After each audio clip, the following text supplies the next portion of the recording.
Hello मेरे प्यारे बच्चों, कैसे हैं आप सब। आशा करती हूँ आप सब बहुत अच्छे होंगे। बच्चों, आज आपकी हिंदी की क्लास 8 का चैप्टर नंबर 7 शुरू करते हैं। आपके चैप्टर का नाम है बच्चों चिकित्सक का चक्कर। यानी चिकित्सक होता है बच्चों जो हॉस्पिटल में होते हैं, चिकित्सक का चक्कर यानी डॉक्टर को कह सकते हैं चाहिए चिकित्सक का चक्कर। ठीक है, आइए पाठ को शुरू करते हैं।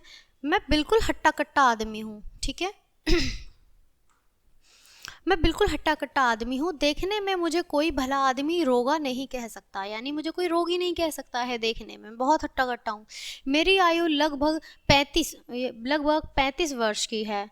आज तक कभी बीमार नहीं पड़ा। लोगों को बीमार देखता था तो मुझे बड़ी इच्छा होती थी कि किसी दिन मैं भी बीमार पड़ता तो अच्छा होता। यह तो न था कि मेरे बीमार होने पर भी दिन में 2 बार बुलेटिन निकलते, पर इतना आवश्यक था कि मेरे बीमार पड़ने पर हटले के बिस्कुट, जिन्हें साधारण अवस्था में घर वाले खाने नहीं देते, दवा की बात और खाने को मिलते। यूडू क्लोन की शीशियाँ सिर पर कोमल करों से बीबी उड़ेल कर मिलती। और सबसे बड़ी इच्छा तो यह है कि दोस्त लोग आकर मेरे सामने बैठते और गंभीर मुद्रा धारण करके पूछते, कहिए बेड़बजी कैसी तबीयत है, कैसी दवा हो रही है, कुछ फ़ायदा है। जबकि कोई इस प्रकार से रोनी सूरत बनाकर ऐसे प्रश्न करता तब मुझे बड़ा मज़ा आता और उस समय आनंद की सीमा के उस पार पहुंच जाता। यानी कि उसे बीमार होने की बहुत इच्छा जागरूक हुई।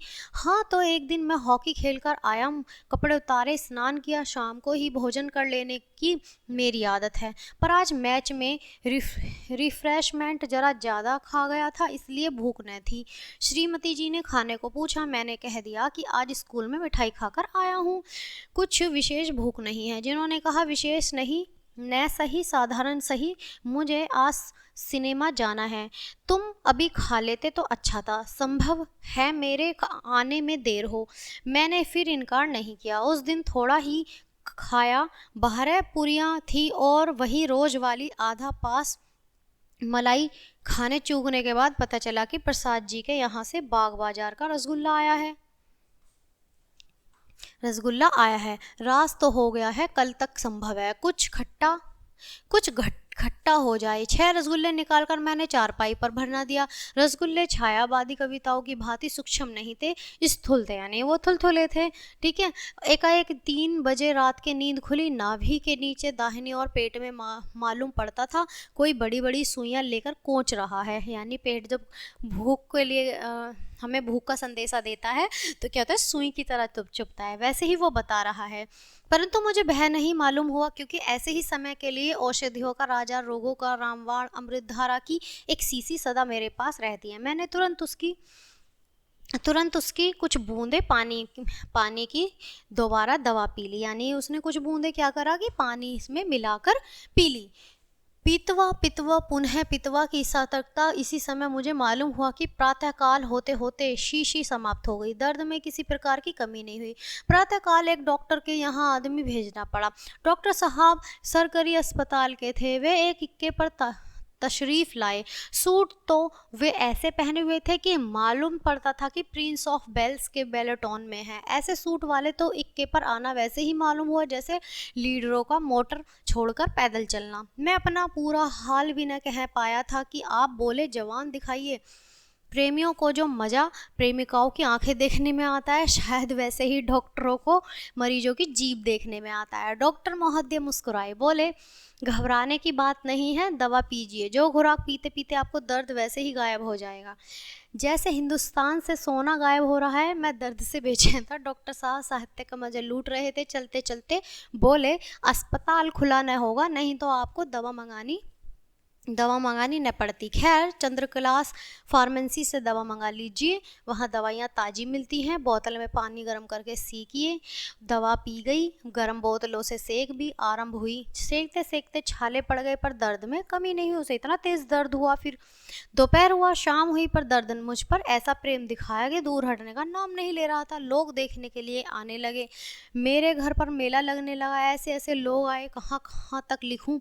हाँ, एक विशेषता थी, जो आता एक न एक नुक्खा अपने साथ ले आता था। किसी ने कहा, अजी कुछ नहीं, हींग पिला दो। किसी ने कहा, चूना खिला दो। खाने के लिए सिवा जूते के और कोई चीज़ बाकी नहीं रह गई थी। सभी ने कुछ ना कुछ ऐसी चीज़ें बता दी। 3 दिन बीत गए, दर्द में कमी नहीं हुई। 3 दिन बीत गए, दर्द चलता रहा। यहाँ हॉस्पिटल में है, देखो बच्चों, ठीक है, कमी नहीं हुई। लोग आते मुझे देखने के लिए, घर चर्चा छिड़ती थी। प्रसाद जी का अमृत नाटक रंगमंच दृष्टि से कैसा कैसा है। रामकृष्ण दास हफ्ते में 9 बार दाढ़ी क्यों बनाते हैं। मुझे भी कुछ बोलना ही पड़ता था, ऊपर से पान और सिगरेट की चपत अलग। भला दर्द में क्या कमी हो। आखिर में लोगों ने कहा, तुम कब तक इस तरह पड़े रहोगे, किसी दूसरे की दवा करो। लोगों की सलाह से डॉक्टर चौहानाथ कातर जी को बुलाने की सलाह हुई। आप लोग डॉक्टर साहब का नाम सुनकर हंसेंगे, पर यह मेरा दोष नहीं है, इनके माँ बाप का दोष है। यदि मुझे इनका नाम रखना होता तो अवश्य ही कोई साहित्यिक नाम रखता। वे यथा नाम तथा गुण थे। उनकी फीस 8 रुपये थी और मोटर का 1 रुपया अलग। आप लंदन के FRCS थे। कुछ लोगों का सौंदर्य रात में बढ़ जाता है, वैसे ही डॉक्टरों का, जैसे लोगों का रात में सौंदर्य बढ़ता है, वैसे ही उन डॉक्टरों का सौंदर्य रात में बढ़ रहा था। ऐसा वो पड़े पड़े सोच रहे थे कि फीस रात में बढ़ जाती है। खैर, डॉक्टर साहब बुलाए गए। आते ही हमारे हाल पर रहम किया और बोले, मिनटों में दर्द गायब हुआ जाता है, थोड़ा पानी गर्म कराइए, तब तक यह दवा मंगाइए। एक पर्चे पर अपने दावा लिखिए। पानी गर्म हुआ, 2 रुपए की दवा आई। डॉक्टर बाबू ने तुरंत एक छोटी सी पिचकारी निकाली, उसमें एक लंबी सुई लगाई, पिचकारी में दवा भरी और मेरे पेट में वह सुई कोंच दवा डाली। डॉक्टर साहब कुछ कहकर और मुझे सांत्वना देकर चले गए। उसके बाद मुझे नींद आ गई और मैं सो गया। मेरी नींद कब खुली कह नहीं सकता, पर दर्द में कमी हो चली थी और दूसरे दिन प्रातःकाल पीड़ा रफू चक्कर हो गई थी। कोई 2 हफ्ते मुझे पूरा विश्वस्त होने में लगे। बराबर डॉक्टर चौहानाथ कातर जी की दवा पीता रहा। 18 आने के शीशी प्रतिदिन आती रही। दवा के स्वाद का क्या कहना, शायद मुर्दे के मुख में डाल दी जाए तो तिलमिला उठे। 15 दिन के बाद डॉक्टर साहब के घर गया उन्हें धन्यवाद देने के लिए। मैंने पूछा, अब तो दवा पीने की कोई आवश्यकता नहीं होगी। वे बोले, यह तो आपकी इच्छा है, पर यदि आप काफ़ी एहतियात न करोगे तो आपको एपिडिसाइटिस हो जाएगा। आपकी श्रीमती जी बड़ी भाग्यवती हैं, अगर 6 घंटे की देर और हो जाती तो उन्हें ज़िंदगी भर रोना पड़ता। वह तो कहिए कि आपने मुझे बुला लिया, अभी कुछ दिन दवा पीजिए। इस बीच डॉक्टर महोदय ने ऐसे ऐसे मर्जों के नाम सुनाए कि मेरी तबीयत भड़क उठी। भला मुझे ऐसे मर्ज, जिसका नाम साधारण क्या बड़े पढ़े लिखे लोग भी नहीं जानते, मालूम नहीं ये मर्ज सब डॉक्टरों को मालूम है या केवल हमारे डॉक्टर कातर जी को ही मालूम है। खैर, मैंने दवा जारी रखी।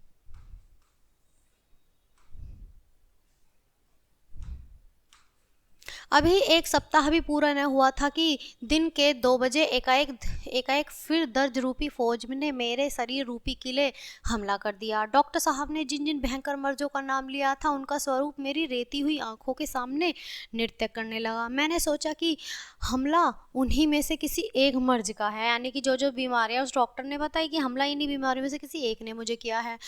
तुरंत डॉक्टर साहब के यहाँ आदमी दौड़ाया गया कि इंजेक्शन का सामना लेकर चलिए।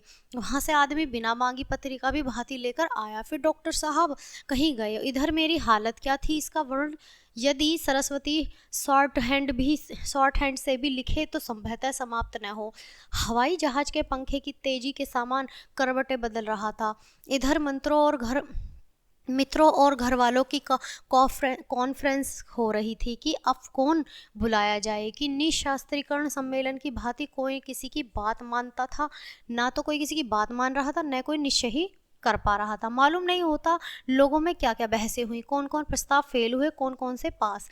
अंत में हमारे मकान के बगल में रहने वाले पंडित जी की विजय हुई और आयुर्वेदिचार्य रस रंजन चिकित्सा मार्तंड कविराज पंडित सुखदेव शास्त्री को बुलाने की बात तय हुई।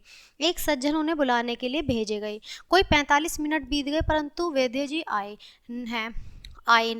भेजे गए सज्जन का ही पता चला। एक और दर्द आए कर ही बढ़ता जा रहा था, दूसरी ओर इन लोगों का भी पता नहीं और और बेचैनी बढ़ी। अंत में जो साहब गए थे लौटे, वे बोले, वैद्य जी ने बड़े गौर से पत्रा देखा और कहा कि अभी अभी बुध के संक्रांति व्रत में शनि की स्थिरता है। 31 पल 9वीं पल में शनि बाहर हो जाएगा और 1.5 घटी एकादशी का योग है। इसके समाप्त होने पर मैं चलूंगा। सुनकर मेरा कलेजा कबाब हो गया, मगर वे कह आए थे कि एहतियात बुलाना है। फिर अवश्य था, मैंने भी उन्हें भेजा। कोई आधा घंटे बाद वैद्य जी एक पालकी पर तशरीफ लाए, आकर सामने बैठ गए। आप धोती पहने हुए थे और कंधे पर एक सफ़ेद दुपट्टा डाले हुए थे। उनके अतिरिक्त शरीर सूत के नाम पर केवल जेनुए था, जिनका रंग देखकर शंका होती कि कविराज की कुश्ती लड़कर आ रहे हैं। वैद्य जी ने कुछ ऐसे पूछा, पहले नाड़ी हाथ में ली। 5 मिनट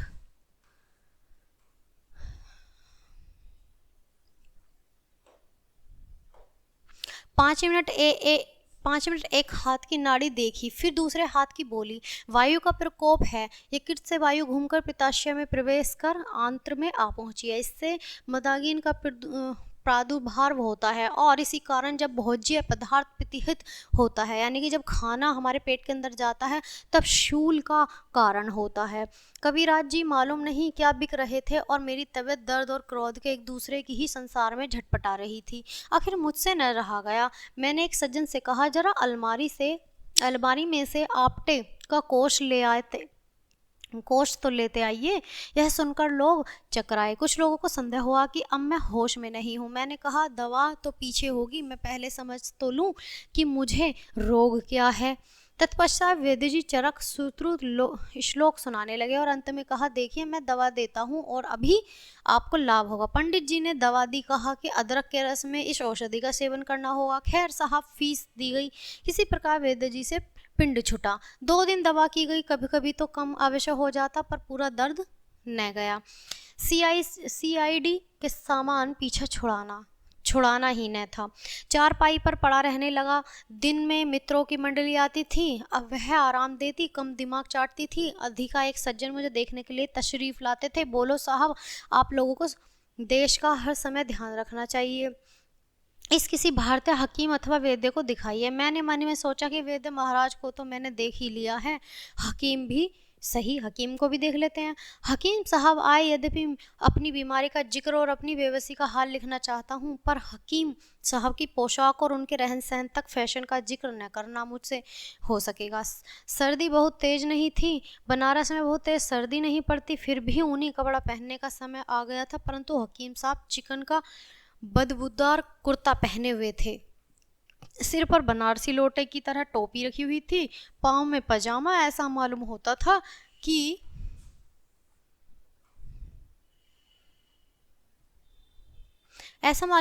चूड़ीदार पजामे वाला था। ऐसा मालूम होता था चूड़ीदार पजामा बनाने वाला था, परंतु दर्जी ईमानदार था, उसने कपड़ा चुराया नहीं, सब का सब लगा दिया हो। यह भी हो सकता है कि ढीली मोहरी के लिए कपड़ा दिया हो। दर्जी ने कुछ कतरबियोधी कर दी हो, चुस्ती दिखाई हो। जूता कामदार दिल्ली वाला था। हकीम साहब दुबले पतले इतने थे कि मालूम पड़ता था कि अपनी तंदुरुस्ती अपने मरीजों में बांट दी गई हो, ऐसा वो कल्पना कर रहे थे अपने उस हकीम के लिए। हकीम साहब ने नजाकत की बला की थी। रहते बनारस में, मगर कान काटते थे लखनऊ के। आते ही मैंने सलाम किया, जिनका उत्तर मुस्कुराते बड़े अंदाज से दिया। बोले, मिजाज कैसा है? मैंने कहा, मर रहा हूँ, बस आपका ही इंतजार था, अब यह जिंदगी आपके ही हाथों में है।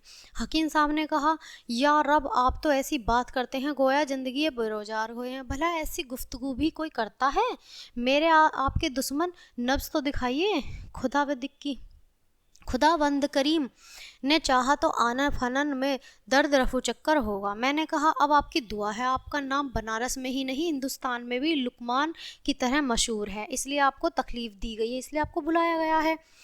10 मिनट तक हकीम जी ने नब्ज देखी, फिर बोले, मैं नुस्खा लिख देता हूँ, इसे इस वक्त आप पीजिए, इंशाअल्लाह ज़रूर शिफा होगी। हकीम साहब चलने को तैयार हुए। उठते उठते बोले, जरा एक बात का ख्याल रखिएगा, आजकल दवाइयाँ लोग बहुत पुरानी रखते हैं, मेरे यहाँ ताज़ी दवाइयाँ मिलती हैं। दर्द फिर कम हो चला, परंतु दुर्बलता बढ़ती चली गई। कभी कभी दर्द का दौरा भी अधिक पैक हो जाता था। घर वालों को और मुझे भी दर्द के संबंध में विशेष चिंता होने लगी। कोई कहता था कि लखनऊ जाओ, कोई एक्सरे का नाम लेता था,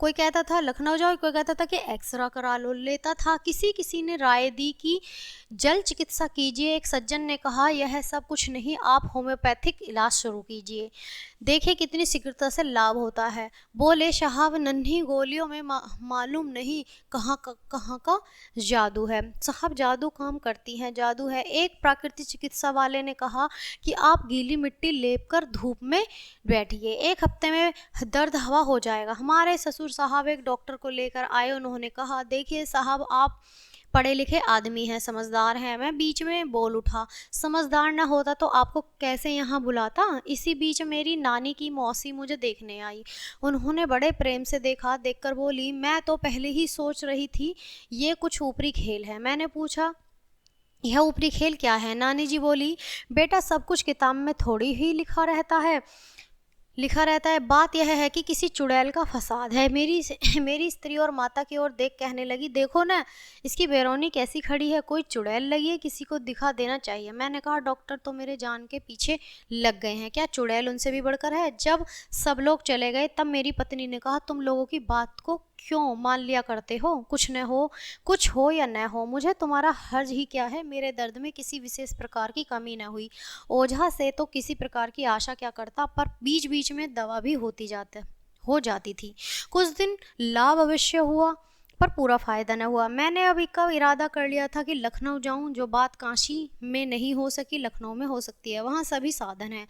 सब तैयारियां हो चुकी थी कि इतने में एक डॉक्टर को एक मेहरबान लिवा लाई। उन्होंने देखकर कहा जरा मुंह तो देखूं। मैंने कहा मुंह जीभ जो चाहे देखे। देखकर बड़ा जोर से हंसे। मैं घबराए, ऐसी हंसी केवल कवि सम्मेलन में बढ़ेंगी, कविता पढ़ने के समय सुनाई देती हैं। मैं चकित भी हुआ। डॉक्टर बोले किसी भी डॉक्टर को यह सूझी नहीं कि तुम्हें पायरिया है, इसी का जहर पेट में जा रहा है और सब फसाद पैदा कर रहा है। मैंने कहा तब क्या करूं? डॉक्टर साहब ने कहा इसमें करना क्या है, किसी दंत चिकित्सक के यहाँ जाकर सब दांत निकलवा दीजिए। मैंने अपने मन में कहा आपको यह कहने में तो कुछ कठिनाई नहीं हुई, गोया दांत निकलवाने में कोई तकलीफ ही नहीं होती। खैर रात भर मैंने सोचा, मैंने भी यही निश्चय किया कि यही डॉक्टर ठीक कहते हैं। दंत चिकित्सक के यहाँ से पूछवाया, उसने कहलाया कि 3 रुपए की फीस दूं, दांत तुड़वाने के लिए लगेंगे। कुछ दिनों के लिए 96 रुपये लगेंगे, मगर आपके लिए 6 रुपये छोड़ दूंगा। इसके अतिरिक्त दांत बनवाए 150 अलग। यह सुनकर पेट के दर्द के साथ सिर में भी चक्कर आने लगे, मगर मैंने सोचा कि जान सलामत है तो सब कुछ है, इतना और खर्च करो। श्रीमती ने से मैंने रुपये मांगे। उन्होंने पूछा क्या होगा? मैंने सारा हाल कह दिया। वे बोली तुम्हारी बुद्धि कहीं घास चरने गई है। आज कोई कहता तो दांत उखड़वा डालो, कल कोई कहेगा सारे बाल उखड़वा डालो, परसों डॉक्टर कहेगा नाक तोड़वा डालो, आंखें नुचवा निकलवा दो। सब कुछ फिजूल है। खाना ठिकाने से खाओ, 15 दिन में ठीक हो जाओगे। मैंने कहा तुम्हें अपनी ही दवा करनी थी तो इतने रुपए क्यों बर्बाद कराए? अगर तुम्हें ये सब करना था तो इतने रुपए क्यों बर्बाद कराए? इतने सारे डॉक्टर आए, हकीम आए, सब आए, लेकिन ठीक नहीं हुआ इलाज। अब घर में इलाज ठीक करने का था तो तब से क्यों नहीं बोला? ऐसा कहकर ये कहानी का अंत होता है। तो बच्चों ये कहानी यहीं समाप्त होती है, पार्ट यहीं खत्म होता है। मिलते हैं आपसे नेक्स्ट चैप्टर में नेक्स्ट वीडियो के साथ। तब तक के लिए bye bye and thanks for watching.